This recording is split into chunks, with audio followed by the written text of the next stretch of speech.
Hello and welcome to Oh the Horror.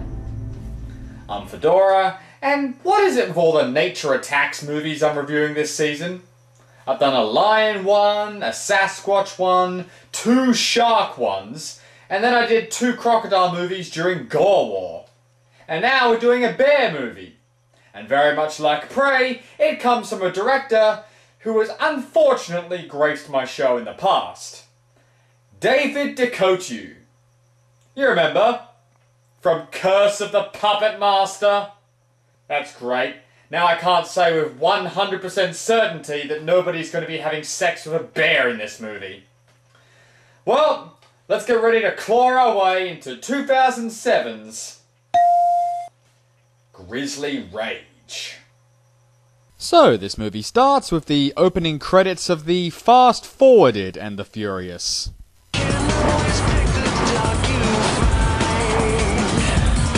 Well, either that or the camera operators are clinging to the sides of the car rather than getting into it. Grisly Rage is worth risking my life for! Our protagonists. So how are we doing character-wise for this piece of shit? Yo, G. Who's my boy? Super White! Imagine that. So these faceless Jersey Shore contestants, whose names I have absolutely zero interest in learning, are heading out on a road trip to celebrate their high school graduation. You graduated? Of course we graduated, cockbeer. Their plan is to head off to this fenced-off, middle-of-nowhere place called Saranac Grotto, because it's further away? That's really all they say about it. Hey, no, can we go to Spy instead? I hear they can whip up a killer martini down there. No, they go to this grotto place, destroying a few keep-out gates as they arrive. Classy. And it seems the girl among them, Lauren, isn't as, "Bro, this is awesome," about this as the rest of them.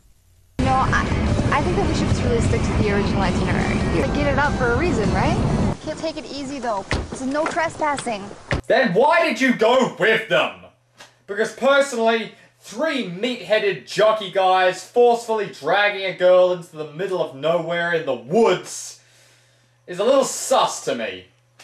But then again, this wouldn't be a DeCoteau movie without implied rape. 5 more boring minutes of hoon driving later, the teens hit something and swerve off the road, lightly tapping a tree which manages to kill their engine. The thing they ran over turns out to be a bear cub. What's a bear cub doing out here? Yeah, the forest is such a strange place to find bears. Now I'm expecting Ed Harley to show up and drag the bear cub off to the witch to summon Pumpkinhead. The roar of the approaching mother bear causes the idiots to scamper back to their car, which now works, but they get stuck in the mud. Oh wait, relax guys, it's not actually the mother bear, it's just the cameraman. You know, I wasn't sure at first, but maybe this movie really is a remake of 1976's Grizzly. POV shots are a cheap win.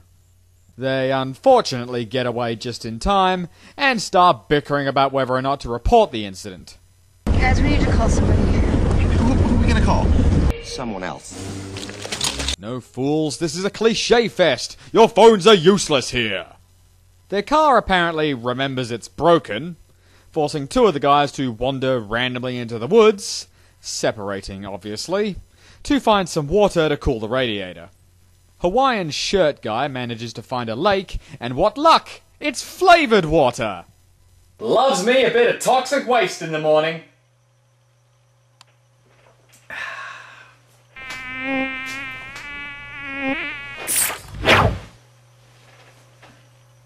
What? Wait, you're still gonna put that mutating shit into your car? Is this a prequel to Christine by any chance? Or more worryingly, Herbie the Love Bug? So I guess the toxic waste is supposed to imply that this is some kind of super mutant bear, right? Well, I guess we'll soon find out, as another roar forces the 2 to run for it, with Hawaiian shirt guy being so scared he forgets the water bottle in between cuts. The bear intercepts and attacks the 2, and I'll admit, the CG bear looks slightly better than I expected. But that is until you realise that all we're going to see are 2-second clips that will be repeated quite a few times throughout the film. No, if you want to see the actual kill scenes, they look like this.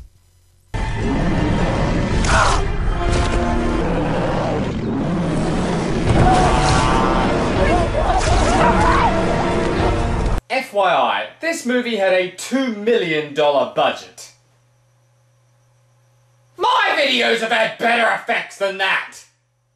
And if you still need more reasons as to why these guys are dumber than mud, they start fighting over the steering wheel.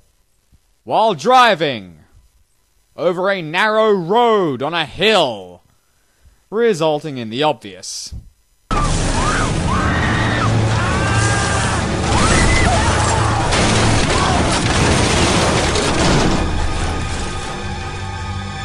Please be dead, please be dead, please be dead, please be dead, please be dead. Fuck!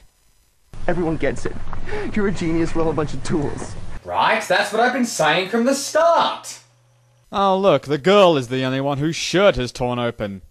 Convenient? They try to use the car's winch to drag themselves out of the hole, and I guess now's a good time for a punk rock track?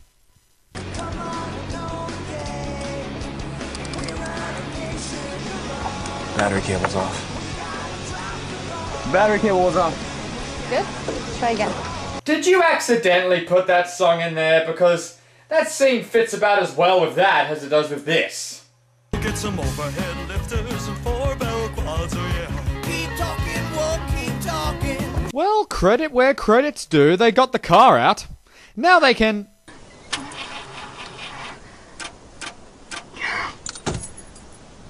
Battery's dead. Great. So after that completely pointless scene, Bandana Guy jogs off to look for help. Hey guys, here's a better idea. Why don't you all go? What's the point of just one guy leaving? What are you afraid the bear's gonna jack your busted ride? Why are you all so stupid? Trust in you was weakness, I'll shoulder all the blame. Hey, what is with these music choices? Are we just listening to somebody's iPod? Meanwhile, at Three Fingers' house. Hey, if the Wrong Turn cannibals burst in right now, this movie might be halfway salvageable. So from all these shots and equipment we're seeing now, I'm sensing a Quint-type character is likely to appear soon to help the teens kill the bear.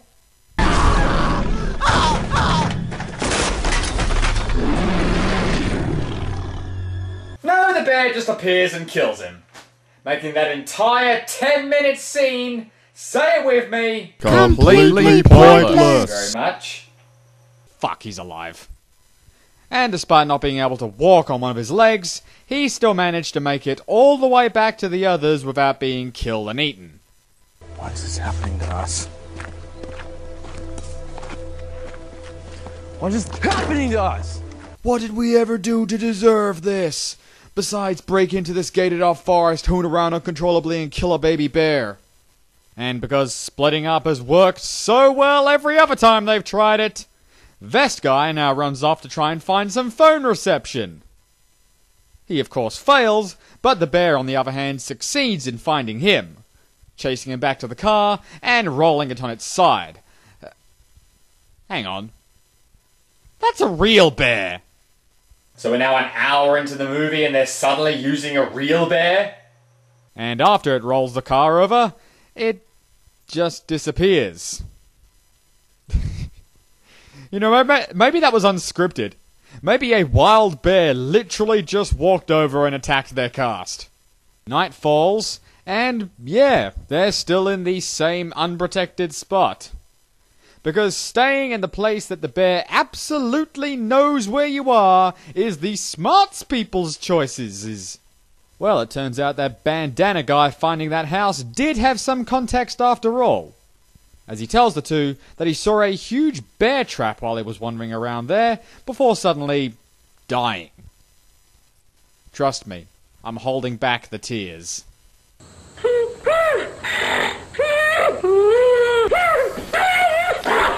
They decide to go for the bear trap, pushing their broken down car with them because God forbid we leave behind the precious car.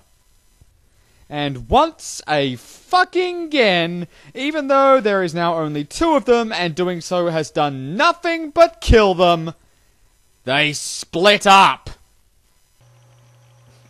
Yeah, you know what? I applaud you guys. It takes true dedication and masterfulness at being completely incompetent to reach your level. Just bravo. Knock it off, Johnson. So Lauren goes inside alone to look for the bear trap, but the beast appears too and attacks. So she runs back to the car and hides.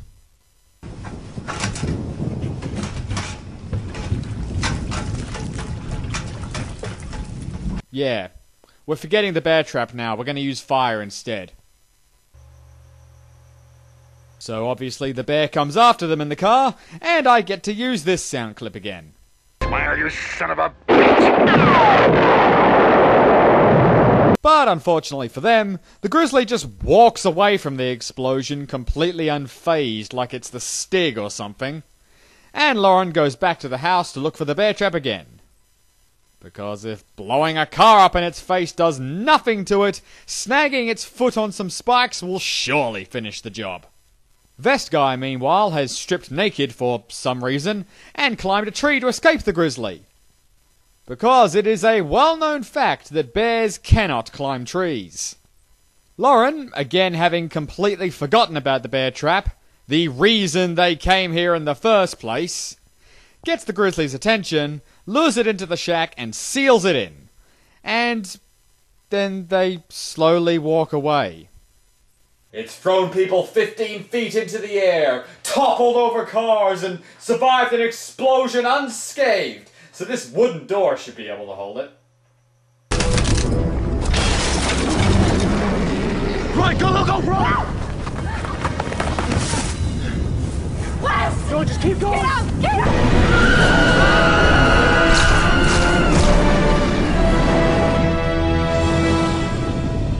Yeah. That's it. A true Curse of the Puppet Master, fucking I'm out of ideas, style ending that you all expected. And that was Grizzly Rage. It's been a while since I've talked about a particularly bad log of shit on this show. And oh dear, is this a bad one.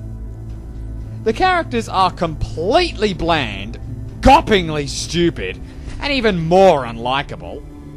The acting talent is zilch. The plot is as stock as it gets, and the toxic waste thing is brought up and then just completely ignored. The pacing is painfully slow, with a good chunk of the movie's running time dedicated to driving, walking, climbing, and bad music, and maybe about 10 minutes worth of screen time for the bear. And as for the bear, while the animation is somewhat passable, that's all the points I'm going to give it visually, because these quote-unquote kill scenes are just pathetic. And thank Christ, that's all there is from me for tonight. So, I'm Fedora, this is the Horror, save a screen for me, and we'll see you next time.